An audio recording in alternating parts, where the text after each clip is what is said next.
বন্ধুদের সঙ্গে জাহাজে ঘুরতে গিয়ে এই মেয়েটি টাইম লুপের মধ্যে আটকে যায়। এখান থেকে বের হতে হলে তাকে নিজেকেই মারতে হবে, সেই সঙ্গে তার সঙ্গে যতগুলো মানুষ ছিল সবাইকে মেরে ফেলতে হবে। এখন কথা হচ্ছে নিজেকে মেরে কিভাবে এই টাইম লুপ থেকে বের হওয়া যায়। যারা টাইম ট্রাভেল মুভি পছন্দ করেন এই মুভিটা না দেখলে আপনার বিনোদন লিস্ট ফাঁকাই থাকবে। সিনেমাটা বোঝার জন্য টাইম লুপ কি সেটাকে জেনে নিতে হবে। মানুষ যখন একটা ঘটনাচক্রে আটকে যায় তার সঙ্গে একই ঘটনা বারবার ঘটতে থাকে, সেটাই মূলত টাইম লুপ। যদিও আইনস্টাইনের ল অনুযায়ী টাইম লুপ কোনো অসম্ভব বিষয় নয়, কিন্তু জেনে রাখা ভালো টাইম লুপ এখনও কোনো বাস্তব বিষয় নয়, এটা একটা অলীক কল্পনা। সিনেমা শুরু হয় মূল চরিত্র জেস আর তার প্রতিবন্ধী ছেলে টমকে দেখিয়ে। প্রায় রাতে দুঃস্বপ্ন দেখে টম কিছু একটা দেখে ভয় পেয়ে মেঝেতে রং ফেলে দেয়। তার মা জেস তাকে এটা দুঃস্বপ্ন বলে শান্ত করে। এর পরের দৃশ্যে কোথাও যাওয়ার জন্য সে প্রস্তুত হয়। জেসকে দেখা যায় টমের ফেলে দেওয়া রং মুছতে, তবে এই সময় তার কাপড় নোংরা হয়ে গেলে সে বদলে ফেলে। আরেকটি ব্যাগে তার কাপড় ভরে তার গাড়িতে রেখে ছেলেকে নিয়ে বেরিয়ে পড়ে।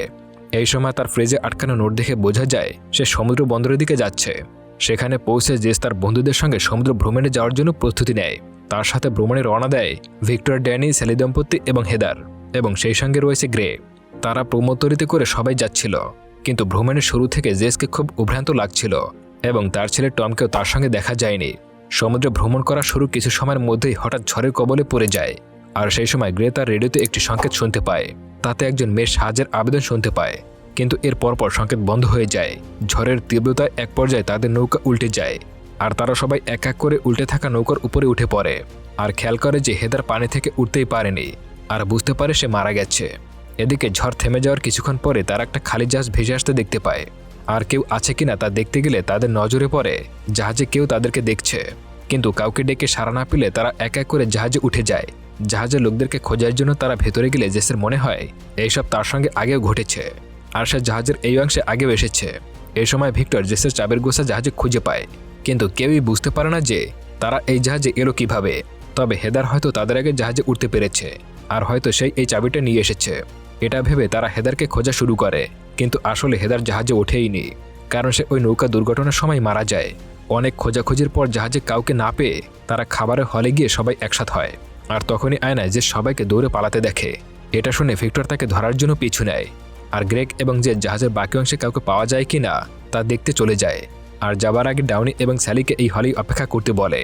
জাহাজের একটি রুমের আয়নায় গ্রেগ আর জেস দেখতে পায় থিয়েটারে যাও কথাটি রক্ত দিয়ে লেখা আছে। এখানে রুম নম্বর দেখানো হয় 237, যা সিনেমার শুরুতে জেসের বাড়ির নম্বর ছিল। আয়নার লেখা দেখে জেস ভয় পেয়ে যায়, আর তারা ওই জাহাজ থেকে নেমে যাওয়ার কথা বলে, কিন্তু গ্রেগ জেসের কথায় কান না দিয়ে একাই ওই থিয়েটার দিকে চলে যায়। ওদিকে হেদারকে খোঁজার জন্য ডাউনি আর স্যালি রক্তের দাগ অনুসরণ করে থিয়েটারে পৌঁছে যায়। আর জেস খাবারের হোটেলে ফিরে যায়, কিন্তু সেখানে কাউকে পায় না। ঠিক তখনই ভিক্টর রক্তাক্ত অবস্থায় হলে ফিরে আসে আর জেসকে আক্রমণ করে। নিজেকে বাঁচানোর চেষ্টায় জেস ভিক্টরের মাথায় পিছনে থাকা একটা ক্ষততে চাপ দেয়। এর ফলে রক্তক্ষরণ হয়ে সে সেখানেই মারা যায়। এর পরপরই হঠাৎ গুলির শব্দ শুনে জেস থিয়েটার দিকে ছুটে যায় আর দেখে গ্রেগ মারা গেছে। আর তার পাশে বসা ডাউনি আর স্যালিকে গ্রেগ মারা যাওয়ার আগে বলে গেছে এই সব কিছুর জন্য জেস দায়ী। এই সময় স্যালি জেসকে বলে গ্রেগ তাদেরকে বলেছে যে জেস তাকে গুলি করেছে, আর সেই সঙ্গে তাদেরকে কোনো থিয়েটারে আসতে বলেছে। সে কথাও জানতে চাইলে জেস অবাক হয়ে যায় আর জানায় সে এসবের কিছুই করেনি। আর সেই মুহূর্তে উপর থেকে মুখোশ পরা একজন লোক ডাউনি আর স্যালিকে গুলি করে মেরে ফেলে। জেস সেখান থেকে পালিয়ে যায় আর মুখোশধারী তাকে মারার জন্য পিছু নেয়। জাহাজের দিকে তারা মুখোমুখি হলে তাদের মধ্যে প্রচুর মারামারি হয়। এক পর্যায়ে জেস মুখোশধারীকে হাতের কুঠার দিয়ে মেরে জাহাজ থেকে ফেলে দেয়। তবে মারা যাওয়ার আগে মুখোশধারী তাকে বারবার সবাইকে মেরে ফেলতে বলে, আর এটাই বাড়ি ফিরে যাওয়ার একমাত্র পথ বলে জানায়। এর পরপরে জেস কিছু মানুষের আওয়াজ শুনতে পায় এবং সেদিকে গেলে সে দেখতে পায় সে সহ তার পুরো দল জাহাজের দিকে হাত নাড়িয়ে সাহায্য চাইছে। এই দৃশ্য থেকে বোঝা যায় যে জাহাজে ওঠার আগে জেস যাকে দেখেছিল জাহাজে, সে আসলে জেস নিজেই ছিল। জেস তার আগেও এই জাহাজে এসেছিল। জাহাজে থাকা জেস এরপর নতুন দলের পিছু নেয় এবং নতুন জেসের কথা শুনে অবাক হয়ে যায়, কারণ নতুন জেস ঠিক তাই বলেছে যা একটু আগে সে গ্রেগকে বলেছিল। তাদের পিছু নেওয়ার এক পর্যায়ে তার পকেট থেকে চাবি পড়ে গেলে সে দৌড়ে পালিয়ে যায়। আর এর থেকে বোঝা যায় যে ভিক্টর জেসের যে চাবির গোছা পেয়েছিল তা কিভাবে ওখানে পাওয়া গেছে। এর অর্থ জেস আর তার দল এই মুহূর্তে যারা জাহাজে রয়েছে এই প্রথমবার তারা জাহাজে আসেনি, বরং তাদের আগেও এরকমের দল জাহাজে এসেছিল। তাও একবার নয়, বহুবার ঘটেছে, যেখানে তারা সবাই জাহাজে ওঠে এবং একে একে সবাই মরে যায়। আর নতুন জেস ও তার দল আবারও জাহাজে ওঠে আর একটি বিরামহীন চক্র চলতে থাকে, যা তাদের ভ্রমণ দিয়ে শুরু হয় আর সবার মৃত্যু দিয়ে শেষ হয়ে আবারও ভ্রমণ দিয়ে শুরু হয়। আমরা বোঝার সুবিধার্থে প্রথমবার জাহাজে ওঠা জেস এবং তার দলকে দল 3 নম্বর ধরে গল্প এগিয়ে নিয়ে যাব। কেন এদেরকে 3 নম্বর দল বলা হলো তা আমি কিছুক্ষণ পরেই বলবো। পুরো ভিডিওটা মনোযোগ সহকারে দেখতে থাকুন।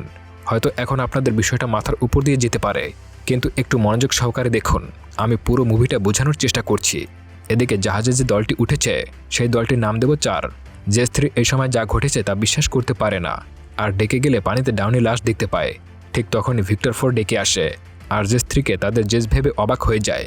এই সময় জেস 3 তাকে সব বোঝাতে গেলে ভিক্টর 4 জেসের কোনো পাত্তাই দেয় না এবং সেখান থেকে চলে যায়। এক পর্যায়ে জেস 3 মানে শুরুর জেস ভিক্টর 4কে ধাক্কা দেয়, আর সে জাহাজের দেয়ালে থাকা লোহায় আঘাতপ্রাপ্ত হয়। আর এটা দেখে জেস 3 ভয় পেয়ে সেখান থেকে পালিয়ে যায়। এইবার প্রথমবারের মতো দেখানো হয় যে ভিক্টর 3 আর ভিক্টর 4 কিভাবে আঘাতপ্রাপ্ত হয়েছে। ভিক্টর 4কে আহত দেখে জেস 3 ভয় পেয়ে যায় এবং দৌড়ে পালিয়ে একটি লকার রুমে ঢুকলে দেখে সেখানে অনেকগুলো পুরনো কাগজ পড়ে রয়েছে, যেগুলোতে একই কথা বারবার লেখা রয়েছে, যদি তারা জাহাজে ওঠে তাহলে তাদেরকে মেরে ফেলো। আর জেস 3 এবার নিজেই খালি কাগজে সেই একই কথা লেখে মেলানোর জন্য। সে মিলাতে চায় এই হাতের লেখাটি আসলে কার। মূলত এই লেখাগুলো সবই আগে যতবার এই চক্রটি ঘটেছে এবং যে যতবার জাহাজে উঠেছে ততবারই সে লিখেছে। আর পুরনো কাগজের সংখ্যা দেখে বোঝাই যাচ্ছিল যে এই ঘটনা একবার দুইবার নয়, বরং একাধিকবার ঘটেছে। একই রুমে জেস 3 একটি বন্দুক খুঁজে পায়, আর সেই সাথে তার লকেট সহ চেইনকে একটি গর্তে ঝুলে থাকতে দেখে। আর ভেতরের দিকে তাকালে সে দেখতে পায় অনেকগুলো লকেট সেখানে পড়ে আছে, আর তখন তার গলা লকেটটাও সেখানে খুলে পড়ে যায়, যার অর্থ এই পুরো ঘটনাচক্র এর আগে বহুবার ঘটেছে। ঘটনাচক্রে যা ঘটেছে তা বদলে ফেলার লক্ষ্যে জেস 3 একটা বন্দুক নিয়ে জেস 4 এর দলকে বাঁচাতে চায়। জেস 3 প্রথমে আহত ভিক্টর 4কে আটকায় আর খাবারের হলে যায়। জেস 4 জেস 3কে দেখে ভয় পেয়ে যায় আর সেখান থেকে পালিয়ে যায়। আর এভাবেই জেস 3, জেস 4 আর ভিক্টর 4 এর দেখা হওয়া এবং তাদের মারামারিতে ভিক্টরের মৃত্যু হয়ে যাওয়া আটকে দেয়। কিন্তু এরপরেও জেস 3 ভিক্টর 4কে বাঁচাতে পারে না, রক্তক্ষরণে তার মৃত্যু হয়ে যায়। এরপর জেস 3 দৌড়ে থিয়েটারে যায় আর ডাউনি 4 আর স্যালি 4কে বাঁচিয়ে ফেলে, যদিও গ্রেগ 4 মারা যায়। এ সময় জেস 3 তার হাতে থাকা বন্দুকটি দিয়ে উপরে দাঁড়িয়ে থাকা মুখোশধারীকে লক্ষ্য করে গুলি করে, যা তার লেগেও যায়, আর সেখান থেকে মুখোশধারী পালিয়ে যায়। এই সুযোগে ডাউনি আর স্যালি 4 এবং জেস 3 দৌড়ে পালিয়ে যায়। আর জেস 3 তার বন্দুক ডাউনি 4কে দিয়ে ভিক্টর 4কে নিয়ে আসতে যায়, কিন্তু তাকে পায় না, আর সে বুঝতে পারে সে জাহাজে কোথাও পড়ে গেছে। ওদিকে মুখোশধারী মাথায় আঘাত পাওয়া জেস তার মুখোশ খুলে ফেলে। ডাউনি আর স্যালিকে বোঝায় যে সে একই জেস এবং তাদেরকে রুম 237-এ নিয়ে গিয়ে ডাউনি 4কে ছুরি দিয়ে মেরে ফেলে। কিন্তু স্যালিকে আঘাত করলেও তাকে মারতে পারে না, কারণ তার আগেই স্যালি সেখান থেকে পালিয়ে যায়। এই মুখোশধারী মাথায় আঘাত পাওয়া জেস হলো জেস 1, যে জেস 3 এবং তার দল জাহাজে ওঠার পর তাদের উপরে গুলি চালিয়ে গ্রেগ, ডাউনি আর স্যালিকে মেরে ফেলে। পালিয়ে যাওয়া স্যালি 4কে দেখে সাহায্যের জন্য জেস 3 তার পিছু নেয়। স্যালি 4 জাহাজের কন্ট্রোল রুমে ঢুকে পড়ে আর রেডিওতে সাহায্যের আবেদন করতে থাকে। এটাই হলো সেই জাহাজের সংকেত, যা ঝড়ে কিছু আগে গ্রেগ তার রেডিওতে শুনতে পেয়েছিল। কিন্তু জেস 3 গলা শুনে স্যালি ভয় পেয়ে সেখান থেকে পালিয়ে যায়। যেহেতু এবার সাহায্যের সংকেত দিচ্ছে স্যালি 4, এর অর্থ এই সংকেত পাবে এবার যে তার দলসহ কিছুক্ষণের মধ্যেই ঝড়ের কবলে পড়বে। স্যালি 4কে খোঁজার জন্য উপরে ডেকে গেলে জেস 3 স্যালি 4কে অনেকগুলো মৃত স্যালির মাঝখানে পায়। জেস 3 তার কাছে গিয়ে সোয়েটারটা খুলে আঘাতের জায়গায় রাখে। ঠিক তখনই আওয়াজ শুনে জেস 3 নিচে তাকালে দেখতে পায় দুইজন জেস মারামারি করছে। এরপর কি করতে হবে তা বুঝতে পেরে জেস 3 স্যালি 4কে বলে যে তাদের এই জাহাজ থেকে নেমে যেতে হবে, আর সে ওই ব্যবস্থা করতে যাচ্ছে। কিন্তু অতিরিক্ত রক্তক্ষরণে স্যালি 4 সেখানেই মারা যায়। তাই জেস 3 স্যালি 4কে সেখানে ফেলে রেখে সবাইকে মারতে চলে যায়। এখানে একটা বিষয় লক্ষণীয় ছিল যে জেস 3 যখন মুখোশধারী জেস 1কে মেরে জাহাজ থেকে ফেলে দিয়েছিল, তখন সে মুখোশ পরা অবস্থায় তাকে মেরে ফেলে দেয়। কিন্তু এখানে জেস 3 দেখেছে যে জেস 4 যে জেস 2কে মারছে তার মুখে কোনো মুখোশ নেই, আর ওভাবেই তাকে মেরে জেস 4 জাহাজ থেকে ফেলে দেয়। আর তার পরপরই দল 5 নম্বর আগমন ঘটে, আর তারা জেস 4কে সেই জাহাজে কেউ একজন দাঁড়িয়ে থাকা হিসেবে দেখতে পায়। এই দৃশ্য থেকে পরিষ্কার বোঝা যায় যে একটি দল জাহাজে ওঠার পর নতুন দলের জেস সহ মোট 3 জন জেস এই জাহাজে অবস্থান করে। সিনেমার এই পর্যায়ে একটা জিনিস লক্ষণীয় যে জেস 3 আর জেস 4 এর ঘটনা দুটো সম্পূর্ণ ভিন্নভাবে ঘটে, যার অর্থ হলো জোর সংখ্যার দল আর বিজয় সংখ্যার দলের মধ্যে ঘটনা ভিন্নভাবে ঘটতে থাকে। কিন্তু ঘটনা যাই ঘটুক না কেন, তাদের শেষ পরিণতি হলো সবার মৃত্যু। এসব কিছুর পরেও জাহাজে শুধুমাত্র জেস 3 আর জেস 4 বেঁচে থাকে। এই সময় তারা দেখতে পায় যে সমুদ্রের উপরে উল্টে থাকা নৌকায় জেস 4 এর নতুন দল দাঁড়িয়ে আছে, আর এটাই হলো দল নাম্বার 5। এবার জেস 5 এর দল জেস 4কে জাহাজের উপরে দেখতে পায়। এর অর্থ হলো প্রতিবার নতুন দল তার আগের দলকে জাহাজের উপরে দাঁড়িয়ে থাকতে দেখতে পায়। অন্যদিকে জেস 3 নতুন দলকে আসতে দেখে বুঝতে পারে পুরো ঘটনা এভাবে বারবার ঘটতে থাকবে, আর তা হলো জাহাজে ওঠা লোকেরা মারা যাবে, আবার নতুন একটি দল জাহাজে উঠবে এবং তাদের এই একই পরিণতি হবে। আর এই ঘটনা এভাবেই চলতে থাকবে। একসময় সেই নতুন দলের ভাঙা নৌকাতে ওঠার জন্য দৌড়ে এগিয়ে গেলে সে দেখতে পায় জাহাজ অনেক দূর এগিয়ে গেছে। তখন সে ইঞ্জিন রুমে গিয়ে জাহাজ থামানোর ব্যর্থ চেষ্টা করে। জেস 3 পরে জাহাজে জেস 4কে অনুসরণ করতে থাকে আর দেখতে থাকে কিভাবে জেস 5-এর দলকে একই কাজ করছে যা সে নিজেই করেছিল। কিন্তু ঘটনায় এবার পরিবর্তন আনার জন্য জেস 3 ডাউনি 4-এর লাশ পানিতে সরিয়ে ফেলে। এই লাশকেই জেস 3 শুরুতে ভেসে থাকতে দেখেছিল, জাহাজে এর আগে জেস 1 করেছিল। এই পর্যায়ে সে বোঝা যায় যে বিজয় সংখ্যার দলের জেসরা একইভাবে জোর সংখ্যার জেসরাও ঘটনাকে তাদের মতো করে এগিয়ে নিয়ে যায় এবং বিজয় সংখ্যার জেসদের করা ঘটনা ভিন্ন হয়। এরপর জেস 4 রুমে থাকা ডাউনির লাশ সরানোর সময় আয়নায় ডাউনির রক্ত দিয়ে থিয়েটারে যাও লিখে দেয়। এরপর সে খাবার হলে চলে যায় আর ডাউনি 5 আর ড্যালি 5কে থিয়েটারে যেতে বলে আর নিজে সেই লকার রুমে গিয়ে একটা বন্দুক উঠায় আর মুখোশটা পরে নেয়। গ্রেগ 5-এর পিছু নিয়ে সে থিয়েটারে যায় আর তাকে গুলি করে। গ্রেগ 5 বুঝতে পারে জেস তাকে গুলি করেছে। এখানে জেস 3 সবকিছু জানার পরেও গ্রেগকে মেরে ফেলে। এর একমাত্র কারণ হলো সে বুঝতে পেরেছে সবাইকে মেরে না ফেলে সে বাড়িতে ফিরতে পারবে না। এরপর 3 নম্বর দলের সাথে ঘটে যাওয়া ঘটনার মতোই ডাউনি 5 আর ড্যালি 5কে গ্রেগ বলে যে জেস তাকে মেরেছে। ওই মুহূর্তে জেস 5 থিয়েটারে আসল ডাউনি 5 আর ড্যালি 5কে গ্রেগকে মারার জন্য দোষারোপ করে। ওদিকে জেস 3 ডাউনি 5 আর ড্যালি 5কে গুলি করলে জেস 5 পালিয়ে যায় আর মুখোশ পরা জেস 3 তাকে অনুসরণ করে। তাদের মধ্যে মারামারি শুরু হয়, যেমনটা এর আগে জেস 1 এবং জেস 3 মাঝে হয়েছিল। জেস 5 তখন জেস 3কে আক্রমণ করে জাহাজ থেকে ফেলে দেয়। সে পড়ে যাওয়ার সময় জেস 5কে বলে যে সবাইকে মেরে ফেলতে, যেমনটা জেস 1 পড়ে যাওয়ার সময় জেস 3কে বলেছিল। আর এই দৃশ্যের মধ্য দিয়ে এই সিনেমায় জাহাজের দৃশ্যের সমাপ্তি ঘটে। গল্পে এগিয়ে যাওয়ার আগে জোর দল আর বিজয়ের দল কিভাবে একে অপরের সঙ্গে ভিন্নতা তৈরি করলো তা সম্পর্কে একটু বলে রাখি। বিজয়ের দলের জেস কখনোই তার আগের জেসের চেহারা দেখত না। তাদের পুরো মারামারির সময় আগের দলের জেস কখনোই মুখোশ খোলেনি এবং মুখোশ পরা অবস্থায় জাহাজ থেকে পড়ে যায়। বিজয়ের দলের ঘটনায় আগের জেস নতুন দলের জেসকে বাধা দেয় না, আর এই কারণেই হয় ভিক্টরের সঙ্গে জেসের মারামারি হয় এবং জেসের হাতে ভিক্টরের মৃত্যু হয়। অন্যদিকে জোর সংখ্যার দলের জেস তার আগের জেসকে দেখতে পায়, কারণ খাবারের হলে জোর দলের আগের জেস তাকে বাধা দেয় যাতে সে ভিক্টরকে মারতে না পারে এবং এই কারণেই সে চেহারা দেখতে পায়। এই জেস পরবর্তীতে মাথায় আঘাত পায়।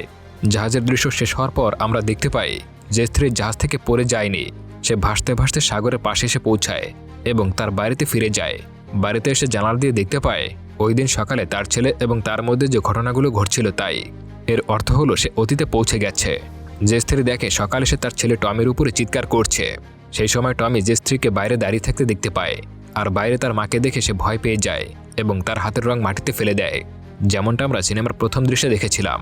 জেস 3 ঘরের বেল বাজিয়ে সেখান থেকে চলে যায়, কিন্তু সকালে জেস দরজা খুলে কাউকেই দেখতে পায় না।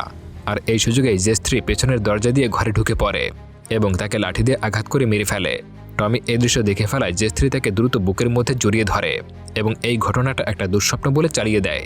এই দৃশ্যটা আমরা মুভির শুরুতেই দেখেছিলাম। এরপর জেস 3 সকালে মৃত জেসকে নিয়ে একটি ব্যাগে ভরে ফেলে এবং তার উপরে বাকি কাপড় ভরে ভরে তাকে গাড়িতে তুলে ফেলে। এরপর টমিকে সাথে করে নিয়ে গাড়ি বের হয়ে যায় আর যাওয়ার পথে তার গাড়ির সঙ্গে একটা ঈগল পাখির ধাক্কা লাগে আর রাস্তার পাশে ফেলে আসার সময় দেখতে পায় একই জায়গায় অনেকগুলো ঈগল পাখি মরে পড়ে রয়েছে, যা দেখে বোঝা যায় বিজয়ের দলের জেস প্রতিবার বাড়ি পৌঁছাতে সক্ষম হয় আর বাড়িতে ঘটা ঘটনা থেকে শুরু করে সবকিছু একই চক্রে ঘটতে থাকে। এমনকি বাড়ি পৌঁছে জেস এই চক্র থেকে বের হতে পারেনি। এরপর জেস 3 পাখিটিকে ফেলে দিয়ে গাড়িতে বসে। কিছুদূর যাওয়ার পর জেস 3 ভ্যান টমির জন্য রাস্তা থেকে সরে যায় এবং একটা ট্রাকের সঙ্গে তার গাড়ি ধাক্কা খায়। এসব দুর্ঘটনায় টমি মারা যায় এবং এই অ্যাক্সিডেন্টের কারণে ব্যাগে থাকা জেসের মৃতদেহ বেরিয়ে আসে এবং আমরা দেখতে পাই জেস 3 এই দুর্ঘটনায় কোনো আঘাত না পেয়েই বেঁচে থাকে। সে বাকি লোকদের সাথে দাঁড়িয়ে দুর্ঘটনার জায়গাটি দেখতে থাকে। এমন সময় একজন ট্যাক্সি ড্রাইভার এসে জানায় সে শুধুমাত্র একজন চালক। জেস তার সাথে যাবে কিনা জানতে চাইলে জেস 3 তাকে নিয়ে বন্দরের দিকে যায়। সেখানে গিয়ে সে ট্যাক্সি ড্রাইভারকে ফিরে আসার কথা দিয়ে প্রমোত্তরের দিকে যায় আর বন্ধুদের সঙ্গে সমুদ্র ভ্রমণে রওনা দেয়। আর এই মুভিটা এখানেই সমাপ্তি ঘটে। এই মুভিতে জাহাজের নামের ভিতরেই মুভিটা কিসের থেকে অনুপ্রাণিত তা জানা যায়। গ্রিক পুরাণ মতে ইউলাস হলো বায়ু নিয়ন্ত্রণ সক্ষম একজন দেবতা। তার ছেলে সিসিফাস একজন মৃত্যুর তারিফ বিছানার মাধ্যমে মৃত্যুর দেবতার সঙ্গে প্রতারণা করে আর এরই শাস্তি হিসেবে মৃত্যু দেবতা সিসিফাসকে পাহাড়ের উপর একটি পাথর উঠানোর কাজ দেয়। সে এই পাথরটি পাহাড়ের উপরে উঠানোর আগে তা আবার নিচে পড়ে যায়। তাকে পুনরায় আবারও সেই পাথর উপরে উঠাতে হয় আর এই চক্র অনন্তকাল ধরে চলতে থাকে। এই মুভিতে জেসকে সিসিফাস তার প্রতীক হিসেবে ব্যবহার করা হয়েছে, যে মারা যাওয়ার পরও তার মৃত্যুকে মেনে নিতে চায় না আর এই কারণে সে মৃত্যুর চক্রের মধ্যে আটকে যায়। মুভিতে ট্যাক্সি ড্রাইভারকে স্যারনের প্রতীক হিসেবে দেখানো হয়, যে মৃতদের পরকালে নিয়ে যাওয়ার কাজ করে আর ওই গাড়ি দুর্ঘটনার পর সে জেসকে পরকালে নিয়ে যাওয়ার জন্য এসেছিল, কিন্তু সে প্রথমে বন্দরের দিকে যেতে বলে আর ট্যাক্সি ড্রাইভার অথবা স্যারনকে ফিরে আসার প্রতিজ্ঞা করলেও সে ফিরে না আসে ভ্রমণে চলে যায়। আর এভাবে মৃত্যুর চক্র বারবার চলতে থাকে। আর জাহাজ এওলাস আসার আগে জাহাজ বন্ধ হয়ে যাওয়া প্রতীক হিসেবে কাজ করে, কারণ এওলাস বাতাসের দেবতা ছিল। এখন প্রশ্ন থেকেই যায় যে জেস আসলে কখন মারা গিয়েছিল, আর এই মৃত্যুর ঘটনাচক্র বা ডেথ লুপ কখন থেকে শুরু হয়েছিল। আমার মতে জেস প্রমোত্তরিতে যাওয়ার আগে বাড়ি থেকে দুর্ঘটনায় ছেলের সঙ্গে মারা যায়, যা এই মুভিতে দেখানো হয়নি। আর শেষ দৃশ্যে দুর্ঘটনার সময় পাশে দাঁড়িয়ে থাকা জেস স্ত্রী আগে থেকেই মৃত, যে পুরো টাইম লুপ শুরু করে এই দুর্ঘটনায় আসে।